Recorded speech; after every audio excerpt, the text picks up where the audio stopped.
यह कहानी शुरू होती है एक पुराने समय से, जब घने जंगलों के बीच एक छोटा सा गांव बसा हुआ था। गांव का नाम था नवगढ़। चारों तरफ हरे भरे पेड़, कल कल बहती नदी और खेतों में मेहनत करते किसान। देखने में गांव बेहद शांत और सुखी लगता था, मगर उसके ऊपर एक खौफनाक साया मंडराता रहता था, जंगल का शेर। वो शेर बहुत बड़ा और ताकतवर था। उसकी दहाड़ इतनी भयानक थी कि सुनकर ही औरतें बच्चे कांप जाते थे। गांव वाले कहते थे, ये शेर इंसानों का मांस छक चुका है, अब इसका लालच कभी खत्म नहीं होगा। हर दूसरे तीसरे दिन कोई न कोई चरवाहा, लकड़हारा या खेत में काम करने वाला आदमी जंगल से गायब हो जाता। लोग मान चुके थे कि ये शेर उनकी मौत का देवता है। गांव में एक डर का माहौल था। सूरज ढलते ही सब अपने घरों के दरवाजे बंद कर लेते। कोई जंगल की तरफ न जाता, और अगर जाना भी पड़ता तो हमेशा झुंड में जाते। उसी गांव में एक लकड़हारा आदर्श रहता था। वह दुबला पतला, साधारण कपड़े पहने, हाथ में कुल्हाड़ी लिए वो रोज जंगल में लकड़ी काटने जाता। लेकिन आदर्श बाकी गांव वालों से अलग था। वो शेर से डरता तो था, मगर उसका मानना था कि डर से अगर इंसान काम ही छोड़ दे तो जिंदगी कैसे चलेगी। उसकी पत्नी कई बार कहती, आदर्श, पागल हो गए हो क्या? सब लोग जंगल छोड़ चुके हैं और तुम रोज वहां चले जाते हो। अगर शेर ने देख लिया तो? यह सुनकर आदर्श मुस्कुरा देता और कहता, शेर ताकतवर तो है, लेकिन अक्ल नहीं लगा पाता, और जो इंसान दिमाग लगाता है उसे कोई जानवर हरा नहीं सकता। धीरे धीरे हालात इतने बिगड़े कि गांव के बुजुर्गों ने पंचायत बुलाई।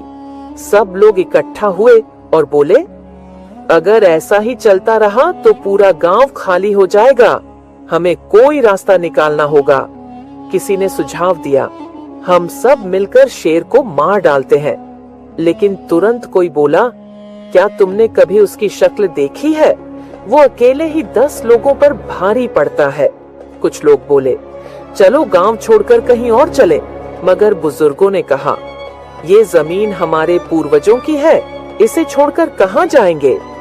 बहुत बहस हुई, मगर कोई नतीजा नहीं निकला। गांव का माहौल और डरावना हो गया। पंचायत खत्म होने के बाद आदर्श घर लौटते समय सोचने लगा, क्या सचमुच शेर से डरकर भाग जाना ही समाधान है? अगर मैं अपने दिमाग से काम लूं, तो क्या इस शेर को हरा नहीं सकता? वो रात भर जागता रहा और एक योजना बनाने लगा। उसे पता था कि ताकत से शेर को हराना असंभव है, लेकिन उसकी मूर्खता ही उसकी सबसे बड़ी कमजोरी है। अगले दिन आदर्श हमेशा की तरह कुल्हाड़ी लेकर जंगल में गया। वो जानता था कि आज उसका सामना शेर से हो सकता है। जैसे ही वो लकड़ी काट रहा था, अचानक झाड़ियों में खड़खड़ाहट हुई। पत्तों के बीच से सुनहरी आंखें चमकी और फिर गड़गड़ाती आवाज के साथ शेर निकला। शेर दहाड़ा और बोला, ओ लकड़हारे, ये जंगल मेरा है। यहाँ की लकड़ी, यहाँ का शिकार सब मेरा है। तूने हिम्मत कैसे की मेरे इलाके में कदम रखने की? आदर्श का दिल जोर जोर से धड़क रहा था, मगर उसके चेहरे पर डर नहीं था। उसने गहरी सांस ली और बोला, महाराज, आप सही कह रहे हैं, ये जंगल आपका है। मैं तो बस एक गरीब आदमी हूँ, रोजगार के लिए यहाँ आता हूँ। लेकिन अगर आप चाहें तो मैं आपके लिए काम कर सकता हूँ। शेर चौंका और पूछा, काम? कैसा काम? आदर्श ने कहा, मैं रोज रोज शिकार पकड़कर आपको दे सकता हूँ। आपको खुद मेहनत करने की जरूरत नहीं होगी, बस आप मुझे छोड़ दें। शेर ने सोचा, ये इंसान डरपोक नहीं लगता, मगर अगर ये सच में मेरे लिए शिकार लाए तो मुझे मेहनत नहीं करनी पड़ेगी। उसने आंखें तरेरी और कहा, ठीक है लकड़हारे, अगर तूने रोज मुझे शिकार लाकर दिया तो मैं तुझे छोड़ दूंगा। लेकिन अगर एक दिन भी खाली हाथ आया तो तेरा मांस मेरा खाना होगा। आदर्श ने सिर झुकाकर हामी भर दी। उस पल से खेल शुरू हो चुका था। आदर्श घर लौटा तो उसकी पत्नी घबराई हुई थी। अरे राम, आज भी तू जंगल से सही सलामत लौट आया? सुना है शेर तुझे देख चुका है। आदर्श मुस्कुराकर बोला, हाँ देखा था, लेकिन मैंने उसे समझौता करने पर मजबूर कर दिया। पत्नी हैरान रह गई। शेर से भी कोई समझौता कर सकता है? आदर्श बोला, हाँ, अगर इंसान अपनी अक्ल से काम ले तो सब कर सकता है। अब आगे देखना, वही शेर मेरे जाल में फंसेगा।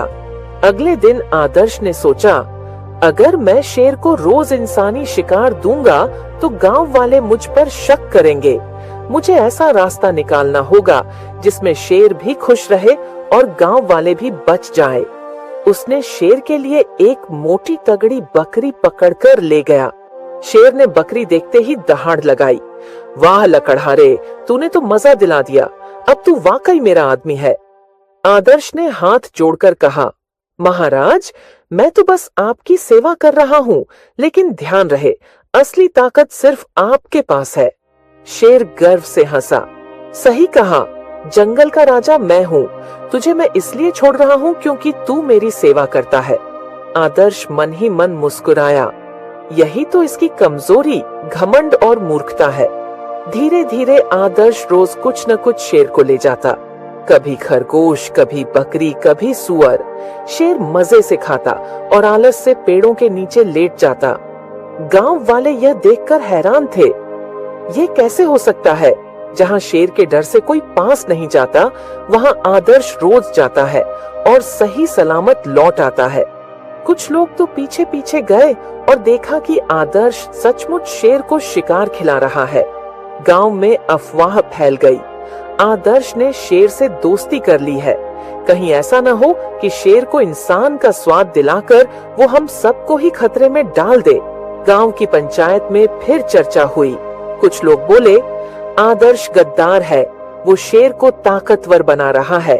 मगर कुछ समझदार बुजुर्ग बोले, नहीं, हमें जल्दीबाजी नहीं करनी चाहिए। हो सकता है आदर्श के मन में कोई चालाक योजना हो। एक शाम शेर आलस से डकार लेते हुए बोला, लकड़हारे, अब मैं इन छोटे मोटे जानवरों से ऊब गया हूँ। मुझे कुछ बड़ा चाहिए, कोई इंसान। आदर्श का दिल धक से रह गया, मगर उसने चेहरे पर डर नहीं आने दिया। वो बोला, महाराज, इंसान का मांस तो सबसे स्वादिष्ट होता है, लेकिन उसे लाना आसान नहीं। अगर आपने वादा किया कि मुझे नुकसान नहीं पहुंचाओगे, तो मैं इंसान का शिकार भी दिला सकता हूँ। शेर की आंखें चमक उठीं। सचमुच? अच्छा, तो फिर जल्दी से इंसान का इंतजाम कर। आदर्श ने मन ही मन सोचा, अब वक्त आ गया है इस मूर्ख शेर को फंसाने का। अगले दिन आदर्श गांव में आया और सबको इकट्ठा किया।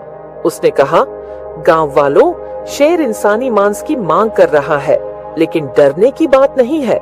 मैंने उसे समझा दिया है कि हमारे गांव का सबसे ताकतवर आदमी मैं हूँ।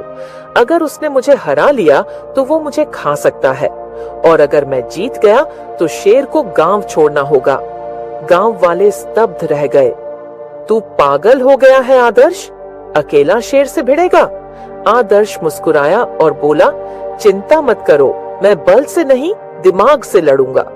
और यही उसकी हार होगी। शाम को आदर्श शेर के पास गया। महाराज, मैंने गांव वालों से बात की है। सब मानते हैं कि इंसानों में सबसे ताकतवर मैं हूँ। अगर आपको सचमुच इंसानी ताकत का स्वाद चखना है तो मुझे ही खाइए, लेकिन उससे पहले आपको मेरी ताकत का इम्तिहान लेना होगा। शेर हैरान रह गया। तू खुद को मेरा शिकार बना रहा है, और इम्तिहान कैसा? आदर्श ने रहस्यमय अंदाज में कहा, जंगल के बीच एक खाई है, वहां मैंने अपने सबसे बड़े दुश्मन को कैद करके रखा है। वो मेरे जैसा ही ताकतवर है। अगर आप उसे हरा दो, तभी आपको हक है मुझे खाने का। शेर की आंखों में लालच चमक उठा और वह बोला, ठीक है लकड़हारे, कल सुबह मुझे उस खाई तक ले चल। मैं तेरे दुश्मन को चीर फाड़ कर रख दूंगा। आदर्श मुस्कुराया और मन ही मन कहा, बस यही तो चाहता था मैं। सुबह का समय था। जंगल की हवा में अजीब सी ठंडक और सन्नाटा था। पक्षियों की चहचहाहट भी जैसे दब सी गई थी, मानो उन्हें भी पता हो कि आज जंगल में कुछ बड़ा होने वाला है। आदर्श अपनी कुल्हाड़ी कंधे पर लटकाए शेर के पास पहुंचा।